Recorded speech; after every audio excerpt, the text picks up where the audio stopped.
You are Locked On 76ers Postcast, part of Locked On Sports Philadelphia, on the Locked On Podcast Network. Your team every day. Oh, my goodness gracious. Welcome into the show, everybody. This is Locked On 76ers Postcast. My name is Mark Barzetta, and I apologize for being a beat or two late in actually starting the show. We kind of had to redo everything. I had to redo everything. The Sixers were losing that game. They had no business winning that game. Joel Embiid had 9 turnovers in the game. It was bonkers. In the fourth quarter, he's approaching a quadruple-double, and that ain't a good thing when you're talking about potentially 10 turnovers by Joel Embiid. Couldn't get anything going, couldn't do anything right, was coming up short on jump shots going into that fourth quarter, and all of a sudden, out of nowhere, in the closing seconds of the fourth quarter, TYRESE Maxey rains down a 3 to tie it up and force overtime. Didn't see it coming, was praying for it to happen, and it actually happened. I was now Sixers eliminated. What now? Do you trade Embiid at the end? Is it over for Embiid? Do you tell Embiid he can't play in the playoff or in the Olympics? What happens next? And TYRESE Maxey said, "Hold on a minute. Not yet. We're not going home from the playoffs just yet. Now we're going home for Game 6." And hopefully it feels like a home game. But we're going home for Game 6, but we're not going home like away from the playoffs. TYRESE Maxey, this was his baptism, bar mitzvah, becoming a man, and whatever walk of life you got. This was the rite of passage for TYRESE Maxey because Joel Embiid was done. Absolutely 1,000,000,000% done. And we'll get into it. Let's get into the 3 big things as we always do. But first and foremost, I do have to tell you that this fine program today is brought to you by FanDuel. Tonight's episode brought to you by FanDuel. Make every moment more. Right now, new customers get $150 in bonus bets guaranteed. That's $150, win or lose. Visit FanDuel.com/lockedon to get started. Number 1, I'm going to just jump right into it with TYRESE Maxey. I said before the game that this is going to be a guy that needs to score like 50 points for the Sixers to win this game. He scored 46, 17 in the most clutch quarter of his life. 17 points in that fourth quarter, including the game-tying 3 that sent it into overtime. You watch Joel Embiid throughout 4 quarters of basketball tonight struggle mightily. And different guys were able to step up. We'll get to them in a minute. But TYRESE Maxey was the constant. Embiid in the third quarter, when you saw him get 6 turnovers, 7 turnovers, 8 turnovers, you could see he was relying on everybody else to score. And then for some weird reason, he took it upon himself in the early goings of that fourth quarter to put up 2 bad shots. Both of them hit off the front of the rim, which shows you his legs are just done. And he is. His legs are done. He's got to play. He's got to try to play defense. He's got to try to block shots. He's got to try to pull down rebounds. He's got to try to play a very much of a passing game. He's got to be more like Joker than he's ever been in terms of facilitating and getting everybody else involved. So Joel Embiid has to step aside as the marquee scorer. And TYRESE Maxey said, "Give me that laurel wreath. Give me that crown. I'll take it the rest of the way." And that's exactly what TYRESE Maxey did. Before the season even started, I had a list of things I wanted to see from the Sixers as the season went on. It had really even nothing to do with what they were going to do in the playoffs. That would come later. I'm just talking about the regular season because I chalk up the NBA regular season, especially if you're a Sixers fan, to almost be glorified preseason basketball because the only thing that matters is really what you do in the playoffs. So during the regular season, I wanted to see James Harden traded, and that obviously happened rather quick, so that was done. And I wanted to see TYRESE Maxey become an all-star. Not only have I seen TYRESE Maxey become an all-star, I've seen him become a leader. I have seen him be wise beyond his years, and that's a cliche for a lot of people, but boy, it applies for TYRESE Maxey. And then I saw him be a killer in the playoffs, and that's what he was tonight. Number 2, Joel Embiid. I put it out there, I think in the second quarter. I said that he's cooked. He's empty. The tank is empty. Now, I know a lot of people want to jump to the idea that Joel Embiid is soft. They want to jump to the idea that he's made of glass. Okay, soft, made of glass are a couple of 2 different things in my book. Because glass means, yeah, you're hurt. I mean, that just happens. But soft means you quit. And one thing I will say about Joel Embiid, he is not quitting. People that say he's soft, imply he's a quitter. He's out there playing. I don't know what he needs to do to show people that he is not just going to quit on this team. He is out there playing in these games on one knee. He is a motorcycle, and he's got nothing in the tank. That is emptied, and he is somehow finding fumes in the tank somewhere, and he's got one tire. That's Joel Embiid, and he is finding somehow, some way to get you home. That's what he's trying to do. You can talk about the 9 turnovers, and very well, absolutely talk about the 9 turnovers, and I'm not ignoring that. But the guy finishes with a triple-double with 19 points. He pulls down in total tonight, again on one leg and nothing in the tank, 16 rebounds and gets you 10 assists with 19 points. Yes, 9 turnovers, and we'll absolutely talk about that. This is not a popular opinion, and I am not at all a defender of Joel Embiid, and I think what Joel Embiid had to say after the last home game was way too much.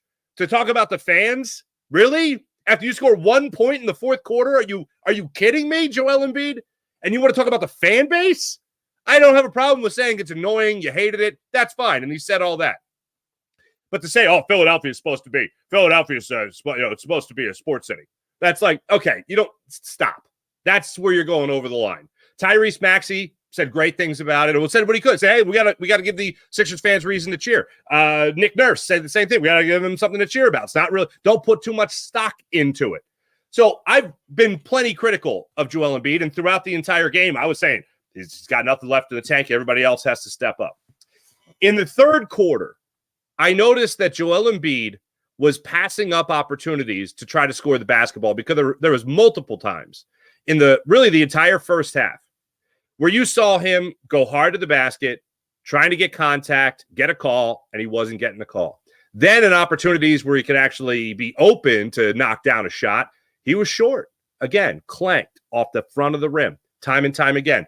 Going to the lane, trying to pull up and knock down jumpers that we're used to seeing him knock down, clank off the rim. Getting blocked. Joel Embiid getting blocked by the OG in the paint. Like that, how does that happen? That shouldn't happen, but it was happening tonight. It's because he's done. So in the third quarter, Tobias Harris passes the ball to Joel Embiid. Joel Embiid turns his back to Hammerstein and goes and tries to get into the lane and is dribbling. Tobias Harris wide open on a cut, and Joel Embiid actually tries to give him the basketball. It would have been a great play if Tobias Harris was in the least bit expecting the pass from Joel Embiid. Now, look, he had 9 turnovers, okay? So I'm not excusing that. But the team had to kind of understand that, oh, wow, he really is done. I don't know what he's going to give you coming up in Game 6.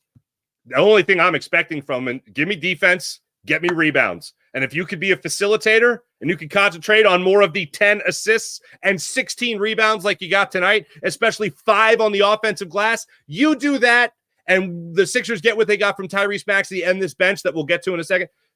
You get all that, and you can win Game 6 and force a Game 7 back in MSG. You do all that again, you have a huge opportunity to force that Game 7.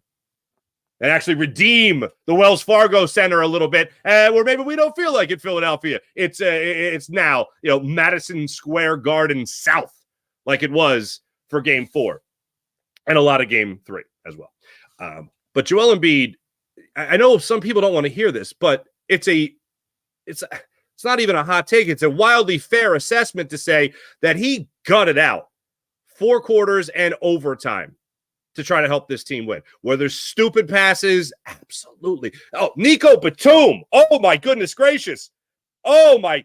Nico Batum's passing tonight. He only had 2 turnovers. It felt like 10. It felt like 10 with some of the turnovers and some of the spots. He also made up for it with some blocks. Speaking of blocks, Joel Embiid also had 5 blocks in the game.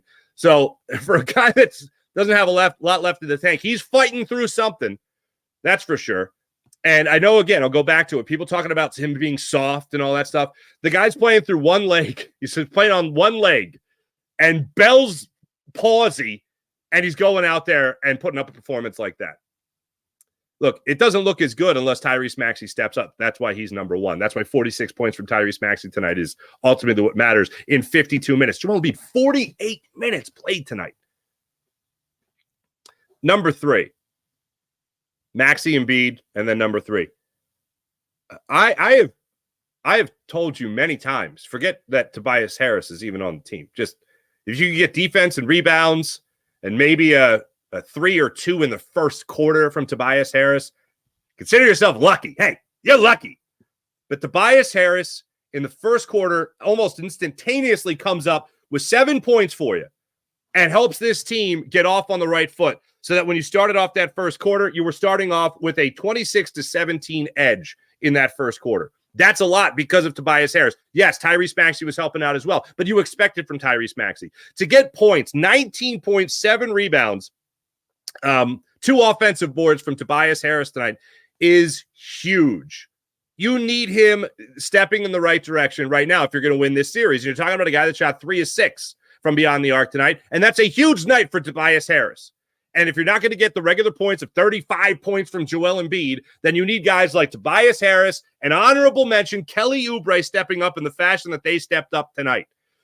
Harris ended up giving you 49 points. Kelly Oubre ended up giving you 38. And you actually, how about this? Go figure. You got 14 points off the bench. What? Yes. 14 points off the bench for the Sixers. That doesn't sound like a brag, but how it's gone in this series, it's a brag. Campaign, again, was able to help you out, give you 14 minutes. Nico Batum gave you 33, 8 points, including 2 threes from Nico Batum. And then you also had 2 threes from Campaign for his 6 points. That's what this team needs. You didn't see DeAnthony Melton this time. I know some people were calling for maybe a little bit of a spark off the bench with KJ Martin or Ricky Council IV. I never anticipated that to happen. I think that if DeAnthony Melton wasn't going to be good to go, it wasn't like Nick Nurse was all of a sudden going to trust Buddy Hield again late in the game. That wasn't happening. But you got help. In a night where Joel Embiid was not his regular offensive self, he did finish with 19 points. Everybody else stepped up, and that has to happen. I think the Sixers need to realize that what they got from Joel Embiid in the second half of this game is what they're going to get from Joel Embiid for however long this series is going to go. Game 6, possibly Game 7, beyond. It's not going to get ahead of myself just yet. But all those things, you're going to have to realize that Joel Embiid is just going to be this version of himself. I would be astonished if Joel Embiid had another even 35-point game, let alone a 40 or a 50. This seems to be the version of basketball that he's going to have to play. And everybody else is going to have to step up and support him and realize that, hey, Superman, he's got some kryptonite right next to him. He's going to try to help you in some ways, but those ways aren't going to be 35, 40, 50 points. That's going to be TYRESE Maxey. We'll break it down even further when we come back, including how this game went into overtime, some questionable calls on both sides of the basketball court there for the Knicks and for the 76ers. Right now, you are locked on 76ers Postcast. My name is Mark Farzetta. Right now, while we have you, make sure you hit like, make sure you hit subscribe. When we come back, we'll break down that fourth quarter a little bit further. You're locked on 76ers Postcast. You guys having fun on DoorDash?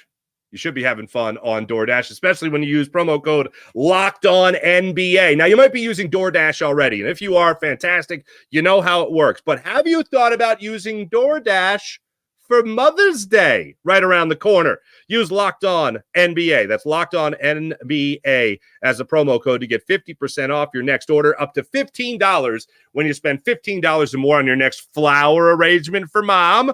Maybe your convenience store, or maybe your convenience order, maybe your grocery order, retail order, whatever the case may be on DoorDash. That's promo code Locked On NBA. Order using DoorDash today, and remember, terms apply. And we all want to make sure that we take care of mom for Mother's Day. DoorDash offers you a way to do so at a very efficient way and one that fits into your schedule. Get mom thoughtful gifts, the gifts that she deserves from the brands she recognizes. Choose same-day delivery or schedule a week ahead of time for when flowers and gifts can arrive at her door via DoorDash. So make sure you take care of mom. Order now and get everything you need for Mother's Day on DoorDash. Once again, use promo code LOCKEDONNBA. You see it at the bottom of the screen right there to get 50% off your next order. Promo code LOCKEDONNBA to get 50% off your next order, up to $15 when you spend $15 or more on your next flower arrangement for mom, maybe your convenience order, grocery, or retail order now on DoorDash. That's promo code LOCKEDONNBA using DoorDash today. Let me just get some comments in here before I start breaking down the fourth quarter. Mr. Z, this would be crazy if the Sixers win. I don't know when you put that in there, Mr. Z, but I'm going to go ahead and assume it was the closing minutes of the fourth quarter there. Petey Siegel or Seigel, what's going on there? 9 effing turnovers. Good. Oh, sorry, that means something else. Yeah, that's terrible. There's no excuse for that. I'm not going to tell you, oh, he got 9 turnovers. That means nothing, but he had 5 blocks. Yeah, I'm not going to say that.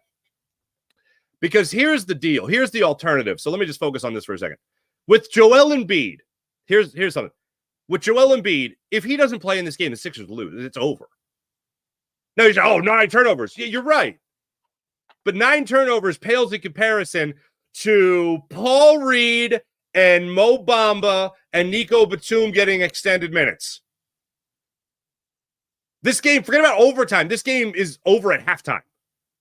Oh, 9 turnovers. Yes, that is a big deal, but I still rather have Joel Embiid with 9 turnovers than 48 minutes of Paul Reed and Mo Bamba running at the center position, and also, of course, Nico Batum. So I'd rather that be the case, especially if you're shorthanded, if you have a guy like DeAnthony Melton that's not able to play. So, yeah, so you can say all you want about the 9 turnovers, and I get it, and it's not nothing. I'm not pushing it aside. But what I am saying is without Joel Embiid tonight, you don't win.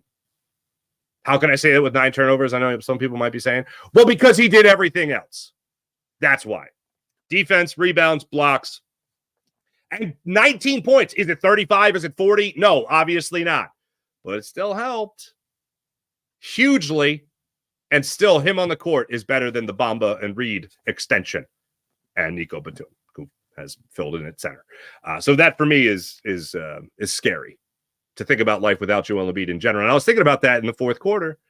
Better believe it. And speaking of the fourth quarter, let's jump into it because, oh my goodness gracious. Before you got into that overtime period, now I had my head down for a minute as I was trying to put some things together for the postcast here. And I'll tell you exactly how this happened. Well, I'll lead up to it. You know, the suspense is good. But Harris was able to get a rebound for the Sixers off an Embiid jumper that was off balance. And Harris got the rebound. They got it down the other end. Embiid put it up, throws up a prayer, and somehow magically it went in. And that made it a 1-point game. Then OG had the turnover. Embiid misses a hook shot. Batum missed a layup. Tap in that situation. Embiid turned it over again. OG goes the other way. All of a sudden, it's 91-86 in favor of the New York Knicks. So at this point, I'm thinking, this is where it ends. This is where it ends. Then Maxey's able to get the N1, and he misses the free throw. It's 91-88. Brunson comes up with a jumper in the paint. How he got in there and got the shot off, I don't know. But it's 93-88 at this point. Then Maxey with it 97-94 in favor of the Knicks. Now, at this point, I am creating like the thumbnail for social media. You know what I mean? I'm getting everything ready to go for the postcast. And I have the play-by-play up on ESPN, the stats and the play-by-play up on ESPN. I have the game on TV. The stats and the play-by-play on ESPN.com are ahead of the TV. And all of a sudden, I see 34-foot three-pointer Tyrese Maxey, 97-97, end of the fourth quarter. And I go, no way. Moments later, I look up. Tyrese Maxey hits the three. Time runs out in the fourth quarter. We're going to overtime. In the overtime period, Jalen Brunson starts things off with a three, gets another layup. Before you know it, you're down 5 points. Maxey has the driving layup where he gets fouled by Hart. There's no call there. I thought that was questionable. Maxey comes down. He's able to knock down another three. It makes Embiid's 10th assist. It makes it a 102-100 game in favor of the New York Knicks. So the Sixers still trailing by 2. Maxey, then of all people, gets the defensive rebound. Embiid goes down the other end. He's able to hit the free throws, gets his 15th rebound as well. Maxey has a bad turnover. Embiid makes up for it with a block down the other end. Kelly Oubre runs it down the other end on a run out to get the layup. And all of a sudden, the Sixers somehow, some way, grab a lead, 103-102. Embiid then hits down a jumper. Somehow he mustered that up, 15-foot jumper where he got fouled. It's a 106-102 game. Embiid comes up with another block. This was, I thought, questionable. I can't remember who it was. I want to say it was OG, but I might be wrong. The foul on Kelly Oubre in the first quarter. Kelly Oubre got thrown to the ground. It was Robinson. Robinson throws Kelly Oubre to the ground. Oubre's trying to set a screen.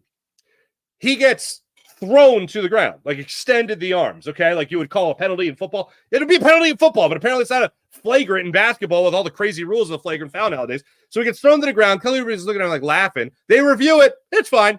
Why is it fine? Because Mitchell Robinson did not wind up. The flagrant foul rules are just ass backwards, if you ask me, in the NBA. I almost called it the NFL. So then you go to that go to the overtime period. Jalen Brunson initiates contact on Joel Embiid. Joel Embiid extends his hand out, probably to just get the ball, goes for the ball, and gets called for the flagrant one. How does that make any sense whatsoever? It reminded me of Kyle Lowry in game 3, I believe it was, extended his hand over Dante DiVincenzo and swiped his face, and that got called for the flagrant one. Like, he's clearly trying to make a basketball play. Embiid is clearly trying to make a basketball play, and that's a flagrant? Embiid wasn't trying to smack Jalen Brunson in the face. That wasn't his intention. He's trying to come down and get some of the basketball. Unfortunately, basketball is sometimes a contact sport. That, to me, is bogus. And the fact that Mitchell Robinson in the first quarter there doesn't get called for flagrant and he threw somebody down, okay, but he didn't wind up. Makes no damn sense to me. No sense to me whatsoever. But go on in that fourth quarter, or excuse me, now the overtime period. You have the questionable call there. Brunson's able to make one of the 2 free throws. They get the ball back. Brunson hits a 3, ties it up at 106-106. That's when Kelly Oubre got the run out. That's where he got the dunk. Made it a 108-106 lead for Philly. Batum had a horrible turnover, but it ended up not coming back to bite them in the butt because Brunson ended up turning it over. Then Batum comes up with the good defense there to force that turnover. Brunson fouls Harris, and that was it. That was all she wrote for this basketball game. I still feel like I am riding an emotional roller coaster. And you know what? I wanted to do the Phillies postcast today. Well, I'll talk about that in a second, but we might not be able to because the Phillies are going on right now. So I don't know how much of the game I'm going to see. It's only the 3rd inning. Come on. Anyway, watching this game, we'll talk about the emotions and what this team has going forward when we come back here. While Locked On 76ers postcast here on the Locked On Sports Philadelphia YouTube channel. Make sure you hit like and subscribe to the Locked On Sports Philadelphia YouTube channel for all our 76ers and Phillies postcasts as well. We'll be back in a second. I hope you won some money tonight, and I hope you won that money on FanDuel. When you're using FanDuel.com/locked on, that's FanDuel.com/locked on for all FanDuel has to offer, and take advantage of this incredible deal courtesy of that Locked On promo code. It's playoff time in the NBA, as we well know, as well as the NHL. Baseball in full swing, and FanDuel is your place to bet on every game. And right now, new customers get $150. That's $150 in bonus bets guaranteed. That's $150. Win or lose. Bet on everything from slap shots to home runs to slam dunks. Bet on it all. And you can do it all on an app that is safe and secure and easy to use when you go to FanDuel. Bet on everything at FanDuel. FanDuel, America's #1 sports book. Have some fun and win some money when it comes to FanDuel. So what do the Sixers need to do going forward? I think they need to, number one, look at Joel Embiid and say that the stat line that he put up tonight was absolutely incredible. But the 19-point output from Joel Embiid that has to be the expectation from here on out. If Joel Embiid, and this was a big problem with Hammerstein, it was a big problem with Robinson, when Joel Embiid puts his back to the basket and starts trying to be 90s center, Joel Embiid, that is a dangerous time for the Sixers. If he draws the double team, the kick out has to come quick. If this is what you're going to expect from Joel Embiid in terms of looking for other players to step up and knock down shots, especially late in games, if this is what's to be expected, then maybe you do need to decide to go to the end of the bench a little bit more. Maybe this is where guys like Buddy Hield might get a second chance at playing in the playoffs because they're going to have to be so reliant on shooters. If guys are collapsing, especially as they've been over the last 5 quarters, including the overtime, 6 quarters, including overtime, as well as the Knicks have to contain Joel Embiid and limit his abilities, then that kick out needs to come quick. And Campaign needs to be hot from 3. Nico Batum, Tobias Harris, if they do go closer to the end of the bench, a guy like Buddy Hield in the very off the beaten path opportunity or a chance that he gets another opportunity to play, those guys have to be hot from 3. I would like for TYRESE Maxey to not have to drop 46 points in a game for the Sixers to just squeak out an overtime victory. I would like for that to happen. Now, they did outscore the Knicks 15-9 in the overtime period. But I'd like for TYRESE Maxey to not have to drop in 46 points. I'd like for him to not have to do that. I'd like for him to not have to come up with 9 assists in the game, but he did. And that's how the Sixers won. That's the main reason why the Sixers won. But if Joel Embiid is going to continue to give you a 19, maybe 20-point performance, if this is the new version of Joel Embiid, then guys have to be ready to step up and shoot. And not just that, guys have to be ready for that pass. It's not excusing anything Joel Embiid did tonight, but there were some plays that all of a sudden Joel Embiid was trying to make that we're not used to seeing him make. Even for a season where he's never had assist numbers like he had during the course of when he was active during the regular season. This is something that he has been making a conscious effort of, trying to be a guy to set up his teammates. Going into the season and watching him through January before he had the injury and then was out for 2 months, one of my main takeaways from just watching him play in the first couple months of the season was he's trying to develop that part of his game where he's getting everybody else involved. This game was tenfold. The second half was tenfold.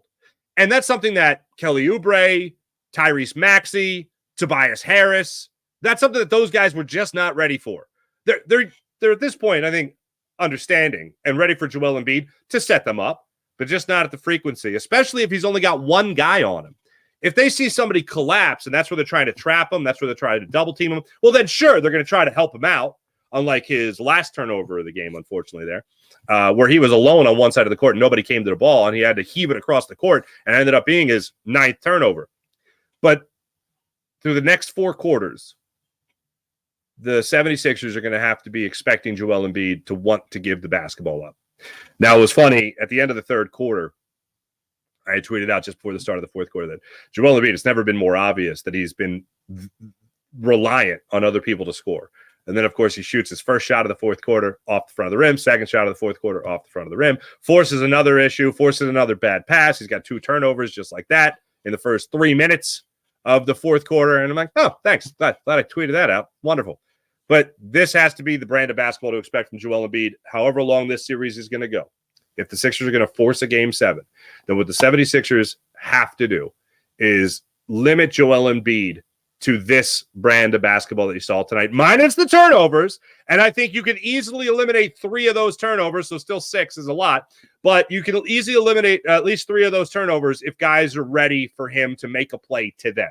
Not for him to make a play on his own, but for him to set up other players so that they can knock down a 3, so they can knock down a jumper, so they could, he could find a cutting Kelly Oubre and Tobias Harris and TYRESE Maxey. They do that, and this 76ers team will be forcing a Game 7, and they'll be back at MSG for a final game of this series, no matter how you slice it. I will say this. This is with a lot of thought. A lot of thought goes into this. That's one of the greatest 76ers wins I've ever seen. Been watching this team a long time. It's one of the greatest Sixers wins I've ever seen. For one of the things that made it so great was, I think, for however long this series goes, for however long this Sixers playoff run goes, this to me was the changing of the guard. Joel Embiid will come out next year, possibly compete for an MVP award, get his name in that running again. But when it comes to who you're going to go to in that 4th quarter, when it comes to the final shot, that's TYRESE Maxey. And whatever does happen at the end of this year, if the Sixers decide, you know what, maybe we can get something for Joel Embiid right now, maybe we can get the Rudy Gobert haul, the 3 first-round picks, and see if they can get a player that can play now and all that. If the Sixers are in that school, then I feel a lot better having watched this playoff performance tonight about Tyrese Maxey. And I already was feeling pretty damn good about Tyrese Maxey. But seeing him step up, especially with 17 points in the fourth quarter and knocking down that game-tying three, that was something special. All right, Phillies right now are in – will they get to the fourth inning yet? I'm going to try to tell you guys about if I'm going to do a the top of the fourth inning. They're up 3-1. You bet your booty we'll do a Phillies postcast tonight. So I'll do the double dip. All right. So you'll have me. Oh, Nick Castellanos just got a single. Look at that. He's got two Hey, he's got 2 hits. All right. Now we have. If Nick Castellanos is hitting the baseball, we got to do a Phillies postcast. Hey, thanks for watching. Thanks for listening. Make sure you guys like and subscribe to this fine new YouTube channel, Locked On Sports Philadelphia. Make sure you're here for our Phillies postcasts. Make sure you're here on, Thursday night now for the Sixers postcast. We'll break it down there as well. We got so much to get into for the rest of the night. We got so much to get into for the rest of the week. Thanks for watching. Thanks for listening. My name is Mark Farzetta. Hit like, hit subscribe on that Locked On Sports Philadelphia YouTube channel. I'll be back with you guys a little bit later tonight following Phillies and Angels. Phillies trying to even that 3-game series in Los Angeles with the Angels. Thanks, everyone. See you a little bit later tonight. Bye.